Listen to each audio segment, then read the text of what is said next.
Video like जरूर कर लीजिए और ऐसे वीडियो लगातार फ्री में पाने के लिए चैनल को तुरंत सब्सक्राइब कर लीजिए और बेल आइकन को जरूर टैप कर लीजिए ताकि आगे भी सारे वीडियो आपको मिलते रहे। यूट्यूब में फॉलो करते हैं तो प्लीज ये वाला फ्री टेलीग्राम चैनल जरूर ज्वाइन कर लीजिएगा। सारे नोटिफिकेशन सारे अपडेट यहीं पे आते हैं, ध्यान रखिए। नमस्कार दोस्तों, एक बार फिर से आपका स्वागत है यूपीपीएससी बेस्ट ऑनलाइन कोचिंग के इस यूट्यूब चैनल पर। दोस्तों एक बार फिर से हम लोग हाजिर हैं एक धमाकेदार सेशन के साथ। इस वीडियो में हम लोग देखेंगे भारतीय इतिहास में हुए महत्वपूर्ण लड़ाइयाँ और युद्ध के बारे में। यह क्लास सभी प्रकार के स्टेट पीसीएस एग्जाम और वनडे एग्जाम के लिए अत्यंत महत्वपूर्ण है। यहाँ से क्वेश्चन आपके पेपर में 100% देखने के लिए मिलेंगे। तो दोस्तों स्टार्ट करते हैं इस महत्वपूर्ण सेशन को। इससे पहले आप वीडियो को लाइक कर दीजिएगा और चैनल पर अगर पहली बार विजिट किए तो सब्सक्राइब करना ना भूलिएगा। देखिए यहाँ पर दिया युद्ध, ये कब लड़ा गया था इसकी बात की जा रही। ये स्थान विजेता और यहाँ पर हारने वाला। युद्ध में सबसे पहला युद्ध है 10 राजाओं का युद्ध। इसे दशराग्य युद्ध भी नाम दिया जाता है, तो ये भी नाम याद रखिएगा, दशराग्य युद्ध। ये 14वीं शताब्दी ईसापुर में लड़ा जाता है। पारुष्णी नदी, जिसे कि वर्तमान में रावी नदी कहते हैं, के किनारे ये लड़ा गया था। ये राजा सुदास और 10 राजाओं के बीच में लड़ा जाता है। इस युद्ध में राजा सुदास विजयी होते हैं और जो 10 राजा एक समूह में थे उनकी हार होती है, ऐसा प्रमाण मिलता है। हाइडेस्पेस की लड़ाई ये 326 ईसापुर में लड़ी जाती है, हाइडेस्पेस नामक स्थान पर। सिकंदर महान और राजा पोरस के बीच में लड़ाई होती है। राजा पोरस को राजा पुरु भी कहा जाता है। इस युद्ध में राजा पुरु की हार होती है और सिकंदर विजेता बनता है। बहुत सी लोक कथाएं प्रसिद्ध है। इसमें सिकंदर क्या करता है, राजा पुरु को पकड़ लेता है और उनसे पूछता है कि आपके साथ कैसा व्यवहार किया जाए। तो यहाँ पर राजा पुरु का जवाब आता है, जैसा एक राजा दूसरे राजा के साथ करता है वैसा ही व्यवहार किया जाए, न कि राजा पुरु वहां पर क्षमा प्रार्थना करते हैं। आगे बढ़ेंगे, यहाँ पर देखिए सैल्यूसिड मौर्य युद्ध की बात करेंगे। सैल्यूसिड मौर्य युद्ध ये 303 ईसापुर में लड़ा गया था सिंधु नदी घाटी पर, चंद्रगुप्त मौर्य और सैल्यूकस निकेटर के बीच। इस युद्ध के विजेता चंद्रगुप्त मौर्य बनते हैं और सैल्यूकस निकेटर की हार होती है। इसके बाद तराइन के युद्ध की बात करेंगे। तराइन के 2 युद्ध होते हैं, तराइन का प्रथम युद्ध और तराइन का द्वितीय युद्ध। देखिए तराइन के दोनों युद्ध पृथ्वीराज चौहान और मोहम्मद गोरी के बीच लड़े जाते हैं। जो तराइन का प्रथम युद्ध होता है इसमें पृथ्वीराज चौहान विजेता बनते हैं और मोहम्मद गोरी की हार होती है और गोरी अफगानिस्तान अर्थात गजनी भाग जाता है। इसके बाद फिर से अपनी सेना गठित करता है और 1192 में दूसरी बार अटैक करता है पृथ्वीराज चौहान पर। यहां पर गोरी विजयी होता है और पृथ्वीराज चौहान की हार होती है। इसके बाद पानीपत की लड़ाई दी है दोस्तों। पानीपत की 3 लड़ाई का जिक्र है। 1526 में पहली लड़ाई, 1556 में दूसरी लड़ाई और 1761 में तीसरी लड़ाई। पानीपत की जो पहली लड़ाई है ये बाबर और इब्राहिम लोदी के बीच लड़ी जाती है। देखिए बाबर एक पक्ष में और दूसरे पक्ष में इब्राहिम लोदी। यहाँ पर बाबर विजयी बनता है और इब्राहिम लोदी की हार होती है और इब्राहिम लोदी के हार के साथ ही लोदी वंश पूरी तरीके से समाप्त हो जाता है और नए सत्ता मुगल वंश की स्थापना होती है। पानीपत की दूसरी लड़ाई होती है 1556 में अकबर और हेमू के बीच में, जिसमें हेमू परास्त होते हैं और अकबर विजयी बनते हैं। और पानीपत की तीसरी लड़ाई कौन भूल सकता है, अहमद शाह अब्दाली और मराठाओं के बीच में होती है, जिसमें मराठाओं की बुरी तरह से पराजय होती है। अहमद शाह अब्दाली विजेता बनता है। इसके बाद देखिए यहाँ पर दिया खानवा का युद्ध। खानवा का युद्ध 1527 में लड़ा गया था बाबर और राणा सांगा के बीच में। इस युद्ध में बाबर विजयी बनता है और राणा सांगा परास्त होते हैं। दोस्तों अगर आप पीसीएस एग्जाम की कंप्लीट प्रिपरेशन करने के लिए study for civil services team के पेड कोर्सेज से जुड़ना चाहते हैं तो इन दिए गए नंबर पर कॉल या व्हाट्सएप करके टीम के पेड कोर्स से जुड़ने की प्रक्रिया समझ सकते हैं। ये ज्ञान सर का व्हाट्सएप नंबर है, आप यहाँ से व्हाट्सएप के माध्यम से भी जानकारी प्राप्त कर सकते हैं। और प्ले स्टोर से स्टडी फॉर सिविल सर्विसेज का एप्लीकेशन जरूर इंस्टॉल कीजिएगा। आप एप्लीकेशन के माध्यम से अगर किसी भी कोर्स को ज्वाइन करते हैं तो आपको 20% का डिस्काउंट मिलेगा। चलिए अब फिर से बढ़ते हैं अपने क्लास की ओर। देखिए यहाँ पर दिया घाघरा का युद्ध। घाघरा का युद्ध होता है 1529 में। ये युद्ध लड़ा जाता है बाबर और महमूद लोदी के बीच में। तो यहाँ पर बाबर विजयी होता है, महमूद लोदी और उनके जितने भी सहयोगी थे उनकी पराजय होती है। चौसा का युद्ध 1539 में होता है, स्थान है चौसा। शेरशाह सूरी और हुमायूं के बीच में लड़ा जाता है। यहाँ पर हुमायूं की पराजय होती है और शेरशाह सूरी विजयी बनता है। इसी तरीके से कन्नौज या फिर इसे बेलग्राम का युद्ध नाम दिया जाता है। ये 1540 में लड़ा जाता है शेरशाह सूरी और हुमायूं के बीच में। यहाँ पर हुमायूं की फिर से पराजय होती है और शेरशाह सूरी की जीत होती है। देखिए सेमल के युद्ध की बात करेंगे 1544 में। ये सेमल में लड़ा जाता है शेरशाह सूरी और हिंदू राजपूत के बीच में। शेरशाह सूरी विजयी बनता है और हिंदू राजाओं की पराजय होती है। तालीकोटा का युद्ध 1565 में तालीकोटा में लड़ा जाता है डेक्कन सल्तनत और विजयनगर साम्राज्य के बीच में। यहाँ पर विजयनगर साम्राज्य का पतन स्टार्ट हो जाता है और डेक्कन सल्तनत की विजय होती है। हल्दी घाटी का युद्ध दोस्तों ये कौन भूल सकते हैं, 1576 में हल्दी घाटी में लड़ा जाता है महाराणा प्रताप और अकबर के बीच में। इस युद्ध में महाराणा प्रताप की जीत होती है और अकबर को हार का सामना करना पड़ता है। स्वाली की लड़ाई 1612 ईस्वी में स्वाली नामक जगह पर होता है ब्रिटिश ईस्ट इंडिया कंपनी और पुर्तगाली सेना के बीच में। यहाँ पर ब्रिटिश ईस्ट इंडिया कंपनी जीत जाती है और पुर्तगालियों की हार होती है। इसी तरीके से दोस्तों और अगर आगे बढ़ेंगे, देखिए यहाँ पर दिया है धर्मत का युद्ध, जिसे समूहगढ़ की लड़ाई के नाम से भी जाना जाता है। 1658 में लड़ा जाता है धर्मत नामक जगह पर। ये इसमें औरंगजेब और दारा सिकोह के बीच में लड़ाई होती है। यहाँ पर औरंगजेब की विजय होती है और दारा सिकोह हार जाता है। करनाल की लड़ाई 1539 में करनाल नामक जगह पर होती है। नादिर शाह इसमें विजेता बनता है और मोहम्मद शाह की हार होती है। त्रिचनापल्ली की का घेराबंदी 1741 में त्रिचनापल्ली में होता है, मराठा साम्राज्य और अर्काट के नवाब के बीच में। इसी तरीके से देखिए और आगे दिया है त्रिचनापल्ली का घेरा, है ना, ये द्वितीय घेरा है। यहाँ पर हैदराबाद के निजाम और मराठा साम्राज्य, इसमें हैदराबाद के निजाम जीतते हैं। मद्रास का युद्ध 1746 में होता है मद्रास नामक जगह पर। फ्रेंच ईस्ट इंडिया कंपनी और ब्रिटिश ईस्ट इंडिया कंपनी के बीच में, यहाँ पर फ्रेंच ईस्ट इंडिया कंपनी जीत जाती है।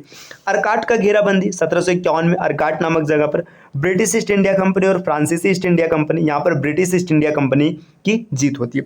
इसी तरीके से दोस्तों और आगे बढ़ेंगे, देखिए यहाँ पर दिया अरनी का युद्ध, ये अरनी नामक जगह पर होता है। रॉबर्ट क्लाइव के अधीन में ब्रिटिश रहते हैं और इसके बाद राजा साहिब के अधीन में फ्रैंको भारतीय दल, मतलब यहाँ पर फ्रांसीसी और भारतीय एक साथ होते हैं। यहाँ पर रॉबर्ट क्लाइव की जीत होती है।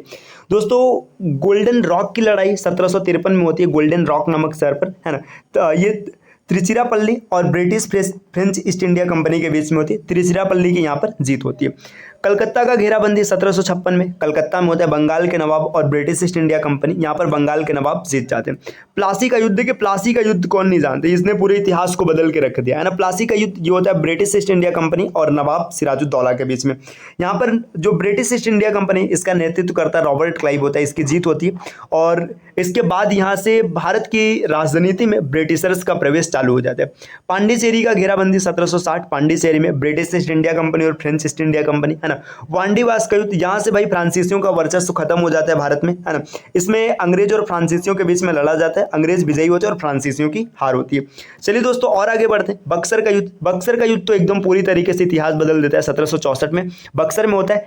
अंग्रेजों का नेतृत्व करता है हेक्टर मुनरो और जो भारत की सेना है इसमें, देखिए भारत की सेना कहने का मतलब जो भारतीय समूह, इसमें मीर कासिम जो कि बंगाल का नवाब है, शुजाउद्दौला अवध का नवाब है, मुगल सम्राट शाह आलम की संयुक्त सेनाएं होती है। इसमें अंग्रेज जीत जाते हैं और अंग्रेज के जीतने के बाद इन्हें बंगाल, बिहार, उड़ीसा की दीवानी प्राप्त हो जाती है। इसके बाद अंबुर की घेराबंदी 1767 में, है ना, अंबुर नामक स्थान पर। ये मैसूर हैदर अली का साम्राज्य होता है और यहाँ पर ब्रिटिश ईस्ट इंडिया कंपनी, तो यहाँ पर हैदर अली की जीत होती है। पांडिचेरी की घेराबंदी 1778 में, है ना, ब्रिटिश ईस्ट इंडिया कंपनी की जीत होती है और फ्रांसीसियों की हार होती है। इसके बाद देखिए दोस्तों यहाँ पर पोल्लूर की लड़ाई 1780 में होती है ना, ब्रिटिश ईस्ट इंडिया कंपनी जीत जाती है और ब्रिटिश मैसूर की हार होती है। इसी तरीके से और अगर आगे बढ़ेंगे, देखिए अब जितनी भी लड़ाई होगी यूरोपीय कंपनियां इसमें जरूर शामिल रहेंगी, है ना।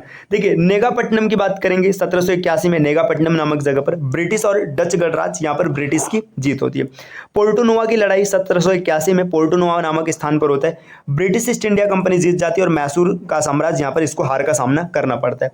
देखिए यहाँ पर दिया सोलीगुर की लड़ाई, सोलिंगुर में होता है ब्रिटिश ईस्ट इंडिया कंपनी और मैसूर शासक के बीच में, मैसूर की हार होती है। इसी तरीके से तेलीचेरी, यहाँ पर भी मैसूर की हार होती है और ब्रिटिश ईस्ट इंडिया कंपनी जीत जाती है 1782 में वेल्लोर की लड़ाई होती है, इसमें भी मैसूर राज्य को हार का सामना करना पड़ता है और ब्रिटिशर्स जीत जाते हैं। दोस्तों इसी तरीके से और अगर आगे बढ़ेंगे, देखिए यहाँ पर दिया हुआ है कुछ प्रमुख लड़ाई। कुडलोर की घेराबंदी, कुडलोर की घेराबंदी 1783 में कुडलोर नामक स्थान पर मैसूर का साम्राज्य यहाँ पर जीत जाता है और ब्रिटिश ईस्ट इंडिया कंपनी को पराजय का सामना करना पड़ा। मैंगलोर की घेराबंदी 1783 में मैंगलोर में होता है, मैसूर का साम्राज्य यहाँ पर विजयी बनता है और ब्रिटिश ईस्ट इंडिया कंपनी को हार का सामना करना पड़ता है। गजेंद्रगढ़ की लड़ाई 1786 में गजेंद्रगढ़ में लड़ी गई थी, मराठा साम्राज्य और मैसूर के बीच में। यहाँ पर मराठाओं की विजय होती है और मैसूर को हार का सामना करना पड़ता है।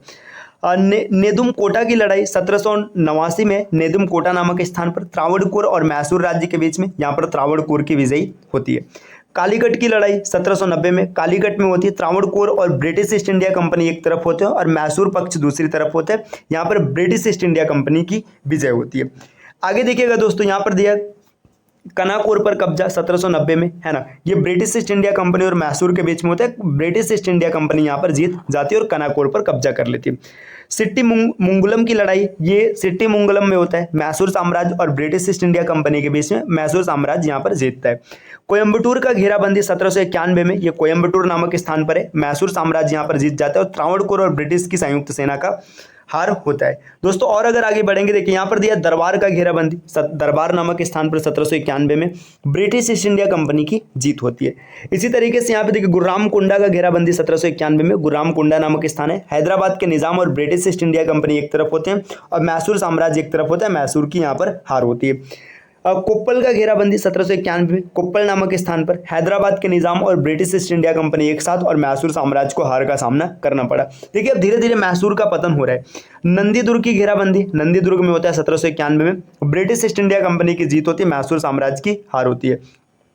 सामेन दुर्ग की घेराबंदी 1791 में, सामेन दुर्ग यहाँ पर जीत जाता है, ब्रिटिश सामेन दुर्ग नामक स्थान पर है, ब्रिटिश ईस्ट इंडिया कंपनी की जीत है और मैसूर साम्राज्य को हार का सामना करना पड़ रहा है दोस्तों। और आगे बढ़ेंगे यहाँ पर देख रहे हैं जितने भी इधर युद्ध लड़े गए हैं, जितने भी, अब इसमें सबको नहीं याद रखना है। श्रीरंगपट्टनम की घेराबंदी आप इसे याद कर लीजिएगा 1792 में, यहाँ पर मराठा साम्राज्य, हैदराबाद के निजाम और ब्रिटिश ईस्ट इंडिया कंपनी एक साथ होते हैं और मैसूर साम्राज्य अलग होता है।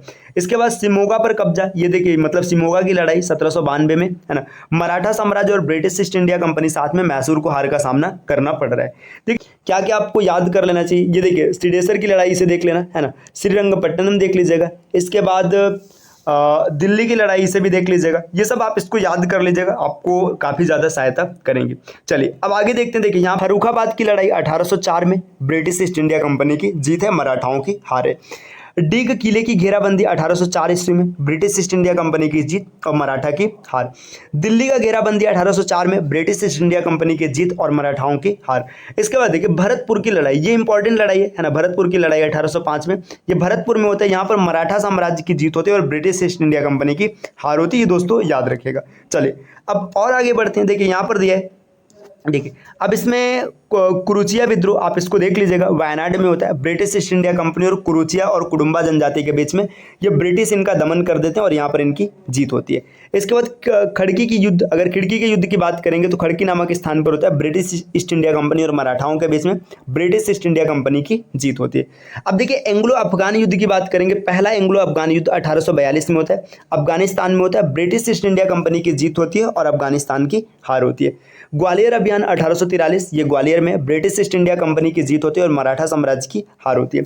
फिरोज शाह की लड़ाई फिरोज शाह नामक स्थान पर होता है 1845 में, ब्रिटिश ईस्ट इंडिया कंपनी विजयी होती है और सिख की पराजय होती है। इसके बाद मुदगी की लड़ाई 1845 में, मुदगी नामक स्थान पर ब्रिटिश ईस्ट इंडिया कंपनी जीत जाता है, सिख साम्राज्य का यहाँ पर हार होता है। इसी तरीके से दोस्तों देखिए अलीवाल की लड़ाई ये 1846 में ब्रिटिश ईस्ट इंडिया कंपनी जीतता है और सिखों की हार होती है।